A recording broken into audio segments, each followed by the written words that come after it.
சரி, ஒரு மனுஷன் எப்படி கடத்திருக்குன்னா மொத்தம் அவன் சைவத்தை கடைப்பிடிக்கிறான். முருகப்பெருமானை கேட்டேன், அகத்தீஸ்வரை கேட்டேன், அவன் கரித்து விட்டு எப்போ நான் கடவுள் ஆசி பெற முடியுமானார்.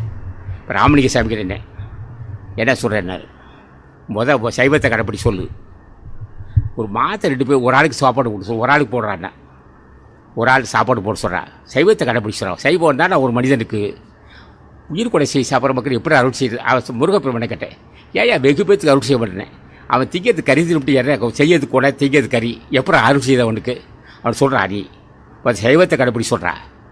அப்புறம் மாதம் ஒருத்தர் அன்னதானம் செய்ய சொல்கிறா. இது 2 எளிய போகிற ஒரு சைவ உணவு சாப்பிடு ஒரு மாதம் ஒருத்தர் அன்னதானம் செய்ய. என்ன ஆசி பெறணுமா முருகா, உன் ஆசி பேர் என்ன எவ்வளோதான். சைவத்தை கடைப்பிடி, மாதம் ஒருத்தருக்கு அன்னதானம் செய். என் திருவடியை முருகா, என் தந்தையே, என் தாயே, தயவுடைய தெய்வமே, தயாபரனே, தேவாதி தேவா, என்னை ஒரு பார்வபர் தாயும் சொல்கிறான். இவர் தான் இதான் வேதம், இதான் மந்திரம். ஆசி பேர் எப்படி இருக்கட்டேன், இதை சொன்னால் போதுடா. நான் பாவிதான் தாயே, நீ புண்ணியவான். நான் பாவி என்பது எனக்கு தெரியும், உனக்கு தெரியும். ஆக எனக்கு அருள் செய். எனக்கு ஒரு பார்வை பண்ணு. உன்னையோட பார்வை எனக்கு போதுனா, அந்த பார்வை ஆற்றல் கனிவு கொண்டு பார்த்தார் போதும். நல்ல பிள்ளை சொன்ன போதும்.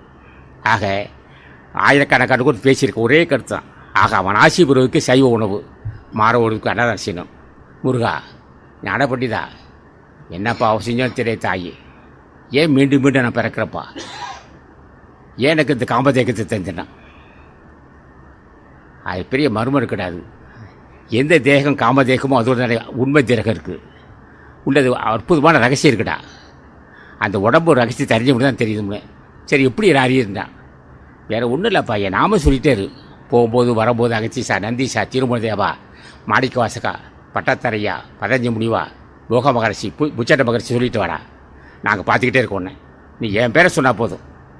அகத்தீசாட்டால் எனக்கு தெரியும், ராமலிங்க சாமினா எனக்கு தெரியும், பட்டத்தாரன் தெரியும். ஆக எந்த நாமம் சொன்னாலும் என்ன நாமம் தன்னார்.